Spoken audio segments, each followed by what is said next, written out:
Pemirsa, klaster baru ring Pengadilan Negeri Singaraja ngeuwohin kasus terkonfirmasi positif COVID-19 ring Kabupaten Buleleng. Raum mangkin gugus tugas percepatan penanganan COVID-19, raja ngelaksanayang tracing untuk nambakin pengelola COVID-19.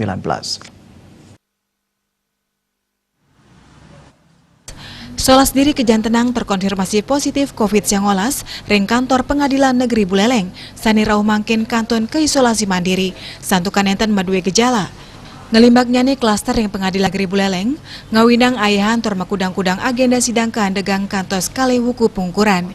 Sekretaris Gugus Tugas Percepatan Penanganan COVID-19 Gede Suyasil Natarang, tracing raja kemargiang oleh Gugus Tugas Percepatan dan Penanganan COVID-19 sejeroning megat pengelola virus COVID-19 sayan limbak.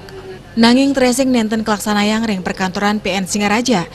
Nanging kutamayang majang keluarga miwah dase staf sae adiri hakim, sani sedurungnya nih kejantenang positif COVID-19. Gede Suyase ngeuhin pengelimbakan virus inucap keterkayang saking krame sanirauh ke Pengadilan Negeri Buleleng. Hanya 77 loh itu.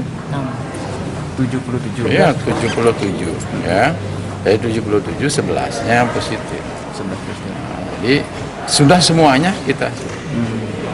Nah, cuman mungkin nanti di antara yang positif berkembangnya ke keluarga, tidak lagi di klaster kantor.